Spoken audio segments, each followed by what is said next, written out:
Hello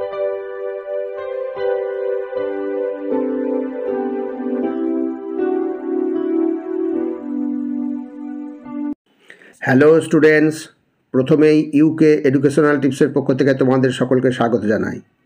West Bengal council of higher secondary এডুকেশনের class 12 অর্থাৎ দ্বাদশ শ্রেণীর অ্যাগ্রোনমি লাস্ট মিনিট সাজেশনের পার্ট 2 হিসাবে আজকে যে ভিডিওটা দেওয়া হয়েছে তোমরা গুরুত্ব সহকারে লক্ষ্য করো এবং প্রত্যেকটা প্রশ্নোত্তর তৈরি করে নিও। তোমাদের টেস্ট পরীক্ষার আগে একটা এই অ্যাগ্রোনমি সাজেশনের একটা ভিডিও দেওয়া ছিল সাজেশনের পার্ট 1 হিসাবে, আজকে তোমাদের পার্ট 2 হিসাবে দেওয়া হচ্ছে। ওই যে পার্ট 1 ভিডিওটা দেওয়া ছিল ওখানে যে প্রশ্নগুলো ছিল প্রত্যেকটা প্রশ্ন তোমরা অতি অবশ্যই তৈরি করে নেবে, আর তার সাথে পার্ট 2 হিসাবে আজকের এই প্রশ্নগুলো তোমরা তৈরি করবে। এই প্রশ্নগুলো প্রত্যেকটাই ভেরি ভেরি ইম্পর্ট্যান্ট, অতএব তোমরা করবে। এখানে দেখো, নিম্নলিখিত উদ্ভিদ রোগ ও পোকাগুলির আক্রমণের লক্ষণ এবং প্রতিকার ব্যবস্থাগুলি আলোচনা করো। এখানে 4টে তোমাদের পরীক্ষায় করতে হবে, 1 নম্বর করে থাকবে, অর্থাৎ খুব সংক্ষেপে তোমরা রেডি করবে। ধানের পেঁয়াজকলি রোগ, ধানের বাদামি শোষক পোকা, আখের লাল ডোরা রোগ, আলুর নাবি ধসা রোগ, সরিষার গদামূল বা গোদা শিকড় রোগ, আর 6 নম্বর হচ্ছে পাটের কাণ্ড ও গোড়া পচা রোগ, 7 নম্বর হচ্ছে পাটের তিরিং পোকা। খুব ভালো করে যে কটা দিই সব কটা খুব ভালো করে করবে। তারপরে নেক্সট 8 নম্বর হচ্ছে আমের শোষক পোকা, গমের ভুসা রোগ, বেগুনের তুলসীপত্র রোগ। এইগুলো এই যে পোকা রোগ এগুলো প্রত্যেকটাই 1 নম্বর করে থাকবে, অর্থাৎ খুবই সংক্ষেপে তোমরা এগুলো অতি অবশ্যই তৈরি করো। প্রচুর রোগ প্রচুর পোকা আছে, তার মধ্যে বেছে এগুলো দেওয়া হয়েছে। এইবার যারা এই 10টা করতে পারবে তারা এই এখানে বি গ্রেডে কতগুলো দিয়েছি এগুলো তো তৈরি করবে। যারা পারবে না তারা প্রথম কটা করবে, যারা পারবে দুটোই করবে। কলার কাণ্ড ছিদ্রকারী পোকা, সবজির গোড়া পচা রোগ, আলুর জলদি ধসা রোগ, এগুলো সব সংক্ষিপ্ত প্রশ্ন 1 নম্বরের।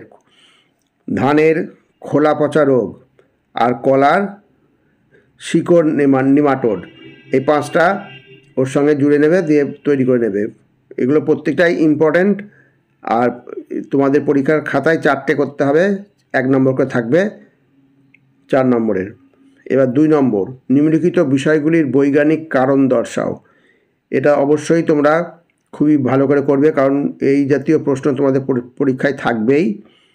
প্রথম প্রশ্ন হচ্ছে মাটিতে মলিবডেনাম কমে গেলে উদ্ভিদ দেহে নাইট্রোজেনের অভাব দেখা যায়। ভেরি ভেরি ইম্পর্ট্যান্ট প্রশ্ন, অতি অবশ্যই এটা খুব ভালো করে তৈরি করবে। মাটিতে মলিবডেনাম কমে গেলে উদ্ভিদ দেহে নাইট্রোজেনের অভাব দেখা যায়। 2 নম্বর হচ্ছে আমন ধান অপেক্ষা বোরো ধানের ফলন বেশি হয়। খুব ভালো করে করবে, ভেরি ভেরি ইম্পর্ট্যান্ট প্রশ্ন, দুটোই ইম্পর্ট্যান্ট। এর পরেরটা যেটা 3 নম্বর সেটাও ভেরি ভেরি ইম্পর্ট্যান্ট। এইটাকে আমন ধান অপেক্ষা বোরো ধানের ফলন বেশি হয়, এইটা আবার ঘুরিয়েও দিতে পারে উল্টোভাবে, বোরো ধানের ফলন কী হয় বেশি হয়, তো এখানে আমন ধান অপেক্ষা বেশি হয়, এটা উল্টিয়ে দিতে পারে। যেভাবে দিক না কেন খেয়াল রাখবে। 3 নম্বর হচ্ছে মাটির উর্বরতা শক্তি বেশি হলে উৎপাদিকা শক্তি বেশি নাও হতে পারে, বা অথবা এইভাবেও আসতে পারে উর্বর মাটি সবসময় উৎপাদনশীল নাও হতে পারে। উত্তর সে একই হবে, খুব ভালো করে তৈরি করে নেবে, ভেরি ভেরি ইম্পর্ট্যান্ট প্রশ্ন। 4 নম্বর হচ্ছে সাধারণ জৈব সারের তুলনায় কেঁচো সার কৃষিকার্যে অধিক উপযোগী, অথবা এভাবে আসতে পারে কেঁচো সার একটি উৎকৃষ্ট জৈব সার। খুব ভালো করে তৈরি করবে এগুলো। নেক্সট, আখ কেটে নেওয়ার পরে যত দ্রুত সম্ভব চিনি কলে নিয়ে যেতে হয়, অথবা এভাবে আসতে পারে আখ ক্ষেতের কাজে চিনিকল আবশ্যক কেন। নেক্সট 6 নম্বর, আখের কাণ্ডের উপরের 1/3 অংশ বিচন হিসাবে ব্যবহারের জন্য আদর্শ। প্রতিটাই কারণ নির্দেশ করবে। এবার খোলকে ঘনীভূত জৈব সার বলে কেন। ক্যালসিয়াম অ্যামোনিয়াম নাইট্রেট, একে সংক্ষেপে CAN বলা হয়। ক্যালসিয়াম অ্যামোনিয়াম নাইট্রেট সারকে কখনোই আর্দ্র বায়ুতে রাখা উচিত নয়, অথবা এভাবে আসতে পারে CAN ক্যানসকে, অর্থাৎ ক্যালসিয়াম নাইট্রেটকে খোলা জায়গায় রাখা উচিত নয়। কেন উচিত নয় এই তোমাদের নির্দেশ করতে হবে, অর্থাৎ আর্দ্র বায়ুতে রাখা উচিত। খোলা জায়গায় রাখা মানে কি আর্দ্র বায়ুতে রাখা। 9 নম্বর, খারাপ নিকাশি যুক্ত মাটি লবণাক্ত হওয়ার কারণ কি? নেক্সট হচ্ছে অম্ল মাটিতে ফসফেট বন্ধন বেশি হয়। প্রত্যেকটাই ভেরি ভেরি ইম্পর্টেন্ট প্রশ্ন। কৃষিতে সালোক সংশ্লেষের পরই দ্বিতীয় গুরুত্বপূর্ণ ঘটনা সিইসি। এসআরআই পদ্ধতিতে ধান চাষের ক্ষেত্রে 10 থেকে 12 দিন বয়সের ধান চারা রোপণ করা হয়। নেক্সট হচ্ছে নির্বিচারে গাছ কাটা ভূমিক্ষয়ের প্রধান কারণ। নেক্সট হচ্ছে চাপান সার হিসাবে জৈব সার ব্যবহার করা হয় না। প্রত্যেকটাই খুব ভালো করে তোমরা তৈরি করে নেবে। এইবার নেক্সট 3 নম্বর প্রশ্ন, এ হচ্ছে সার প্রয়োগের মূলনীতিগুলি কী কী? রাসায়নিক সার অতিরিক্ত ব্যবহারের কুফলগুলি আলোচনা করো। কিভাবে বোঝা যাবে কম্পোস্টিং প্রক্রিয়া সম্পূর্ণ হয়েছে? আর হচ্ছে প্রমাণ করো যে ইউরিয়াতে 46% নাইট্রোজেন আছে। খুব ভালো করে করবে। 4 নম্বর হচ্ছে নিম্নলিখিত বিষয়গুলি অবলম্বনে গম অথবা আখ চাষ সম্পর্কে সংক্ষিপ্ত বর্ণনা দাও।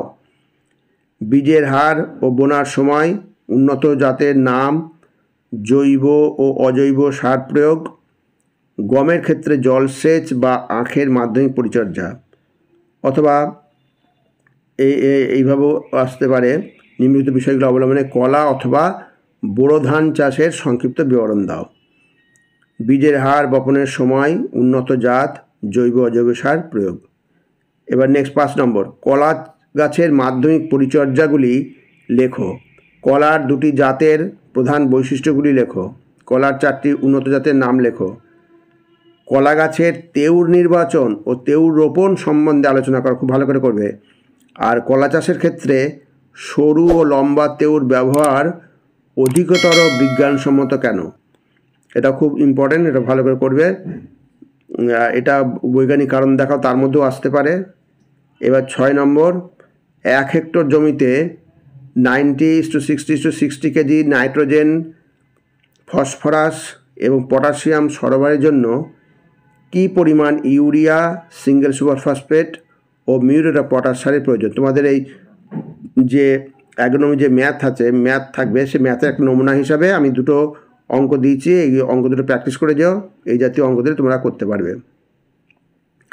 আচ্ছা, 1 হেক্টর জমিতে 220, 92, 120 কেজি পার হেক্টর হারে এনপিকে মানে নাইট্রোজেন, ফসফরাস এবং পটাশিয়াম, যেটা আগের ক্ষেত্রে ছিল, নাইট্রোজেন, ফসফরাস এবং পটাশিয়াম সরবরাহের জন্য যে পরিমাণ ইউরিয়া, ডাই অ্যামোনিয়াম ফসফেট অর্থাৎ ডিএপি এবং মিউরেট অফ পটাশ অর্থাৎ এমওপি মিউরেট অফ পটাশ প্রয়োজন তা নির্ণয় করো।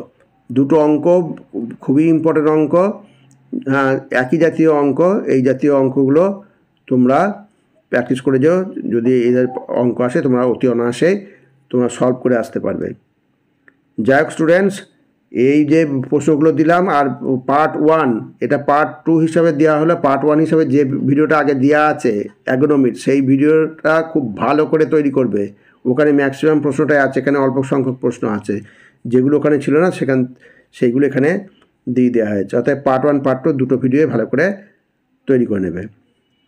তাহলে স্টুডেন্টস, ভিডিওটি যদি ভালো লাগে অবশ্যই সাবস্ক্রাইব করো, এর সাথে একটা লাইক দিও এবং তোমার ফ্রেন্ডসদের মধ্যে ভিডিওটি শেয়ার করো।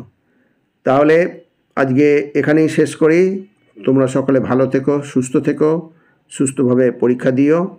Thank you very much.